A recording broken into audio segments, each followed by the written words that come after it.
तिकडे कोल्हापुरी चप्पलांच्या जागतिक प्रसारासाठी प्राडा, लिडकॉम आणि लिडकार यांच्यात सामंजस्य करार झालाय। पारंपरिक कोल्हापुरी कौशल्याला प्राडाची आधुनिक साथ मिळाली आहे। विशेष कोल्हापुरी चप्पल फेब्रुवारी 2026 मध्ये प्राडाच्या 40 विक्री केंद्रांमध्ये आणि त्याचबरोबर अधिकृत संकेतस्थळावर उपलब्ध होतील। त्यासाठी प्राडा कोल्हापुरातल्या कारागिरांकडून 2000 चप्पला बनवून घेत आहे। विशेष म्हणजे प्राडा एक जोडी चप्पल ही $930 अर्थात तब्बल 93,000 रुपयांना विकणार असल्याची माहिती मिळते। शिवाय फेब्रुवारी 2026 मध्ये प्राडा जगभरात या चप्पला आपल्या दुकानात आणि ऑनलाईन पद्धतीने विकणार आहे। दरम्यान प्राडा कोल्हापुरीचा करार हा क्रांतिकारी निर्णय आहे अशी माहिती महाराष्ट्र चेंबर ऑफ कॉमर्स असोसिएशनच्या ललित गांधींनी म्हटलं आहे।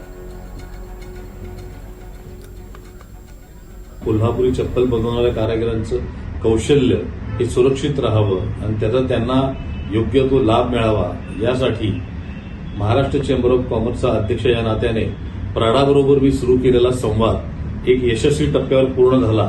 याबद्दल मला प्राडाला आणि सर्व संबंधितांना मनापासून धन्यवाद द्यायचे आहेत। प्राडाने काल भारतामध्ये प्राडाचे प्रमुख आले, त्यांची संपूर्ण टीम आली आणि ज्यांच्याकडे कोल्हापुरी चप्पलचं GI टॅगिंग आहे अशा महाराष्ट्र सरकारचं लिडकॉम आणि कर्नाटक सरकारचं लिडकर या दोन्ही संस्थांच्या बरोबर प्राडाने एक MOU साईन केला आणि यामध्ये पहिल्या टप्प्यामध्ये 2000 जोडी कोल्हापुरी चप्पल खरेदी करायचा निर्णय त्यांनी घेतला। हा एक क्रांतिकारी निर्णय आहे। यावर संजय शिरसाट यांनी काय प्रतिक्रिया दिली आपण पाहूयात। सामाजिक न्याय विभागातर्फे काल आमचा जो एक विभाग आहे लिडकॉम यांनी प्राडा हा जो ब्रँड आहे याबरोबर एक ऐतिहासिक करार केला। कोल्हापुरी चप्पल जी महाराष्ट्रामध्ये फेमस आहे, परंतु याचा देशातच नाही तर जगभरामध्ये कसा प्रसार होईल आणि ती तिथपर्यंत कशी पोहोचेल यासाठी काल आमचा एक करार झाला प्राडासोबत। या करारामध्ये त्यांनी देशामध्ये तातडीनं 6 आउटलेट हे त्यांचे स्थापित करायचा सुरुवात केलेली आहे आणि फेब्रुवारीमध्ये जगभरामध्ये 26 आउटलेट त्यांचे असणार आहे। दरम्यान प्राडा कंपनीच्या करारावर कोल्हापुरी चप्पल व्यावसायिक मात्र नाराज झालेत। कोल्हापुरी चप्पलबाबत प्राडा कंपनीला केलेल्या कराराचा कोल्हापूरकरांना कोणताही फायदा नाही अशी प्रतिक्रिया कारागीर आणि व्यावसायिकांची आहे। लिडकॉम आणि लिडकार या दोन्ही शासकीय महामंडळांना या कराराचा फायदा होणार आहे, त्यामुळे या विरोधात कोर्टात धाव घेणार असल्याचं क्लस्टर प्रमुखांनी संतप्त प्रतिक्रिया दिली आहे। चप्पलसाठी लागणारा चमडे आणि इतर माल हा बाहेरून मागवला जाणार आहे, त्यामुळे स्थानिक पातळीवर कारागीर आणि व्यावसायिकांना याचा कोणताही फायदा होणार नाही असं कोल्हापुरी चप्पल व्यावसायिकांचं म्हणणं आहे। त्यांच्याशी संवाद साधलाय आमचे प्रतिनिधी विशाल पुजारी यांनी।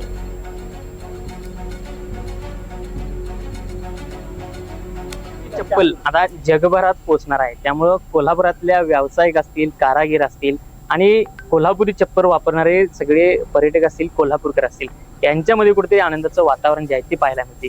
मी आज कोल्हापुरी चप्पल संदर्भात कोल्हापुरातल्या चप्पल विषयी अनेक वर्ष कार्यरत असणारे जे क्लस्टर असतील, जे असोसिएशन असतील, त्यांच्याशी आपण संवाद साधतोय। खरं तर साहेब, कोल्हापूर चप्पल विषयी गेल्या अनेक वर्षांपासून आपण पाहतोय की तुम्ही पुढाकारात घेतायत। आता सध्या प्राडा कंपनीनं पुढाकार घेतलाय आणि करार जो आहे ते करणार आहे आणि जगभरात कोल्हापुरी चप्पल जे आहे ते पोहोचणार आहे। काय नेमकं प्रतिक्रिया?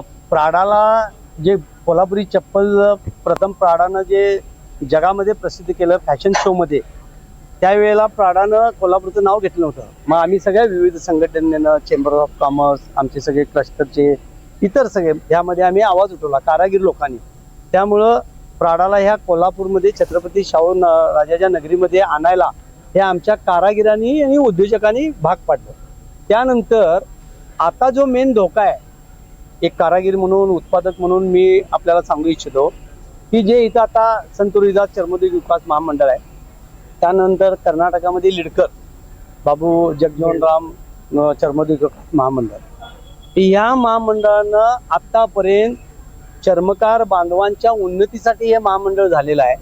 पण ह्या महामंडळाचा कोल्हापुरी चप्पल बनवणाऱ्या कारागिरांना आजपर्यंत काही उपयोग झाला नाही। हे कुठल्या तर बाजारातलं कोल्हापुरी चप्पल आणतात। आता इथं जर बघितलं 2 कामगार आणि 8 अधिकारी अशी परिस्थिती आहे। म्हणजे ह्या शासनानं कारागिरावर खर्च न करता अधिकाऱ्यांचा खर्च केलेला आहे. आता आम्ही जनजागृती केल्यामुळे हे जरा रंगरुगटी झालं, नाही तर काहीच नव्हतं इथं. म्हणजे मशिनरी पण आहेत त्या म्हणजे धूळ खात पडलेले आहेत. दुसरा महत्वाचा मुद्दा, बरंच गोगोवा करायला आज संत रोहिदास चर्मोद्योग विकास महामंडळाच्या MD, त्याचे अध्यक्ष, कर्नाटकाचे त्या लिडकरचे अध्यक्ष, परत तिथले MD यांनी फार मोठी प्रसिद्धी घेतलेली आहे. पण